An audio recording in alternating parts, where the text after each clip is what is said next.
மேன்மைகளை எடுத்து சொன்னவராய், அற்புதங்களை செய்கிறவராய் அங்கே இயேசு கிறிஸ்து தம்முடைய சீசர்களோடு அங்கே நடந்து போனார், அங்கே நடந்து திரிந்தார். இன்னைக்கு அங்கே இயேசு கிறிஸ்து அங்கே சொகுசான ஊழியம் செய்யவில்லை.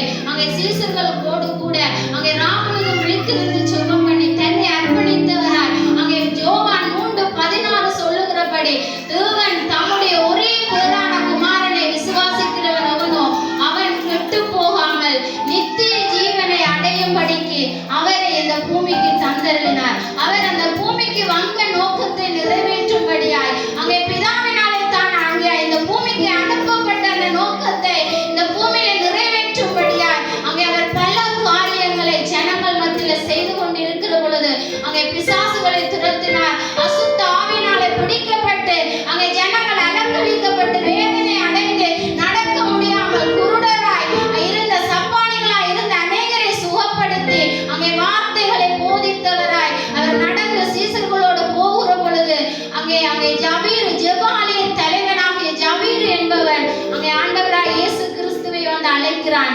என்னுடைய மகள் மரண அவஸ்தைப்படுகிறாள், நீர் வாரும் ஒருக்க வாரும் என்று சொல்லி அவன் இயேசு கிறிஸ்துவை அந்த ஜெபாலியின் தலைவன் ஜபீர் என்ன செய்யறான்டா வருந்தி கேட்கிறான். அந்த இடத்துக்கு அவர் கடந்து போகும்படியாய் நடந்து தன்னுடைய சீசர்களோடு போகிற பொழுதுதான் நாங்க வாசித்த இந்த வேத பகுதியை நீங்க கேட்டீர்கள். ஒரு பெரும்பாடுள்ள ஸ்திரீ, பெரும்பாடுள்ள ஸ்திரீ என்று சொன்னால் அதிக இரத்த போக்கு அவளுடைய சரீரத்தில் இருந்து அங்கே சரீரத்தை விட்டு அங்கே வலிந்து ஓடிக்கொண்டிருந்தது. அது ஒரு பலவீனம். அவளை அது ஒரு நாள் இல்ல 2 நாள் இல்ல 12 வருஷமா அந்த ஸ்திரீ அந்த பெரும்பாட்டினால அங்கே பெண்களுக்குரிய அந்த மாதவிடாய் அதிக இரத்த போக்கு அவளுக்கு அங்கே வர்ணிக்க முடியாது. ஒரு நாள் இல்ல 2 நாள் இல்ல 12 வருஷமா இந்த உபத்திரவத்தை அவள் அனுபவித்துக் கொண்டிருந்தாள். அங்கே இவளை மற்ற ஜனங்கள் மத்தியில போக முடியாது, ஒதுக்கப்பட்ட சூழ்நிலை, தள்ளப்பட்ட சூழ்நிலை. ஏனென்று சொன்னால் அவளிடத்தில் இருந்த அதிகமான உதிரம் அங்கே வெளியேறிக் கொண்டிருந்தது. அவளால் அங்கே யார் மத்தியிலும் போக முடியாது, யாரோடும் கதைக்க முடியாது, இருக்க முடியாது. அவ்வளவுக்கு அவள் ஒதுக்கப்பட்ட ஒரு சூழ்நிலை, தள்ளப்பட்ட ஒரு சூழ்நிலை. நீங்க வார்த்தையை வாசித்தால் தெரியும்.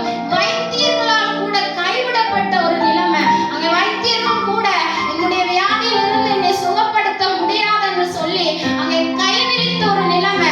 இனிமேல் எனக்கு இந்த வியாதி சுகமாகுமா, என்னுடைய சரீரத்தில் ஒரு விடுதலை வருமா, ஒரு சுகம் கிடைக்குமா என்ற ஒரு உருக்கத்தோட ஒரு கண்ணீரோட ஒதுக்கப்பட்டு மற்றவர்கள் மத்தியில் அவர் தள்ளப்பட்டு ஒரு இக்கட்டான ஒரு சூழ்நிலையில தான் அந்த ஸ்திரீ என்ன செய்கிறாள் என்று சொன்னால் அங்கே பாடுபட்டு அங்கே பாடுகளுக்கு மத்தியில முகம் கொடுத்து கொண்டு இப்படியான ஒரு வேதனையோட இருக்கிற பொழுது அவள் இயேசு கிறிஸ்து இந்த பூமியில வருகிறார் என்று சொல்லி கேள்விப்படுறாள். அவள் கேள்விப்பட்ட உடனே என்ன செய்கிறாள் என்று சொன்னால் தன்னுடைய அந்த வேதனையை பார்க்கிலும் நான் அவருடைய ஆடையை தொட்டாகிலும் நான் சுகம் அடைவேன். ஏனென்று சொன்னால் அவளுக்கு அவள் ஆஸ்தியை இழந்து விட்டாள், தன்னிட்ட இருக்கிற எல்லா பொருளையும் இழந்திருப்பாள், பணத்தை இழந்தாள். வேதம் அதைத்தான் சொல்லுகிறது.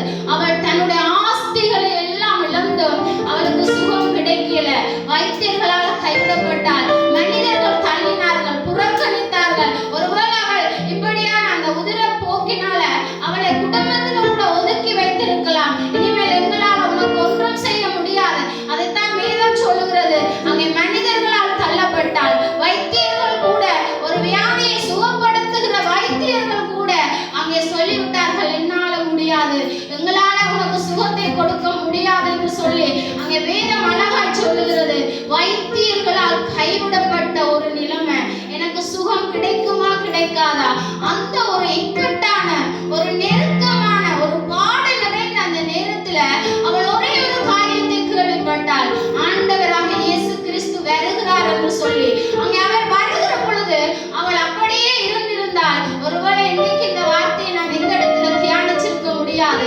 ஆனா உடனடியாக அவள் என்ன செய்கிறாள் என்று சொன்னால் அதை கேள்விப்பட்டு அவள் ஏன் அதை யோசிக்கிறாள் என்று சொன்னால் நான் போய் அவருடைய சரீரத்தில் அந்த ஆடையை தொட்டாகிலும் சுகத்தை பெறுவேன் என்று சொல்லி அவ்வளவு ஜனங்கள் அங்கே ஆண்டவராய் இயேசு கிறிஸ்துவை நெருக்கி கொண்டு அவ்வளவு திரள் கூட்டம் அவரோடு இருந்த போது அவள் யோசிச்சிருக்கலாம், இந்த ஜனங்கள் மத்தியில இப்படிப்பட்ட திரளான ஜன கூட்டத்துக்குள்ள நான் எப்படி போவது, நான் என்னுடைய இந்த வியாதி என்னை அங்க ஜனங்களுக்குள்ள போக விடாது, நான் எப்படி போவேன்,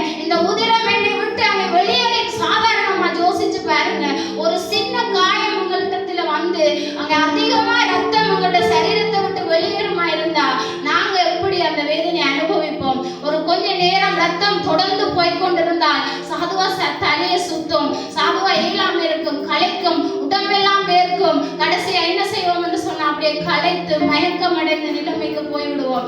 ஒரு சாதாரணமா எங்கட சரீரத்துல ஒரு அளவுக்கு மீறி ஒரு காயம் வந்து ரத்த போக்கு வெளியேறுமா இருந்தால் எவ்வளவு வேதனை நாங்க அனுபவிப்போம். கடைசியில முடித்து பார்த்தா நாங்க வைத்தியசாலையில இருப்போம். நாங்களே நீங்க வந்தோம் என்று சொன்னால் அங்க மயக்கம் அடைந்த நிலைமை கூட தெரியாது. அங்க ஒரு சிறிய ரத்தம் உங்களோட சரீரத்தை விட்டு வெளியேறுமா இருந்தா எங்களால சுய நினைவுல இருக்க முடியாது.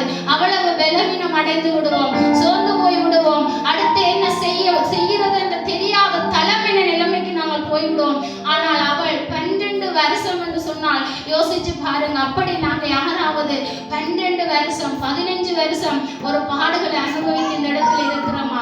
ஆண்டவராய் இயேசு கிறிஸ்து இந்த பூமியில அங்க இன்றைக்கு பல வருடங்களுக்கு முன்பதாய் எங்களுக்காக, எங்களுடைய பாவங்களுக்காக, எங்களுடைய அநியாயங்களுக்காக அவர் மனித அவதாரம் எடுத்து இந்த பூமியிலே அங்கே பாடுகளை அனுபவித்து அங்கே கடைசியாக தன்னையே ஜீவ பலியாய் ஒப்பு கொடுத்த அந்த சிலுவை காட்சி ஒரு விசை உங்களோட கண்களுக்கு முன்பதாய் கொண்டு வந்து பாருங்கள். அங்கே சிலுவையில கூறின 7 வசனங்கள் என்று சொல்லி நாங்கள் ஒவ்வொரு வெள்ளியும் அந்த ஒவ்வொரு குட்புரையிலையும் அந்த வார்த்தைகளை தியானிப்போம். அந்த ஆண்டவராய் இயேசு கிறிஸ்து எங்களுக்காக அந்த ஜீவனை கொடுத்த அந்த தெய்வம் சாதாரண நிலைமையில இருந்து கொண்டு அந்த ஜனங்களை மன்னிக்கவில்லை. அவரை இடத்துல இருந்து எவ்வளவு நன்மைகளை பெற்றாங்க, எவ்வளவு சுகத்தை பெற்றாங்க, எவ்வளவு பிசாசு பிடித்து அலக்களிக்கப்பட்டவர்கள் சுகத்தை பெற்றாங்க, அவருடைய வார்த்தையினால விடுதலையை பெற்றார்கள். ஆனா என்ன செய்தாங்கண்டா அந்த இயேசு கிறிஸ்துவே காட்டி கொடுத்து அங்க இயேசு கிறிஸ்துவே அங்க மன்னிக்க முடியாதவர்களாய் அங்க இவர் எப்படியாவது சிலுவையில் அறைய வேண்டும் என்று சொல்லி அங்க எப்படியாவது இவரை நாங்க காட்டி கொடுத்து இவர் சிலுவையில் அறைவதற்கு நாங்க என்ன முயற்சி எல்லாம் செய்யணும் அதையெல்லாம் செய்து அங்கே கடைசியாய் அங்க ஒரு மனித பிலாத்தின் இடத்துல கொண்டு போய் நிறுத்தினார்கள்.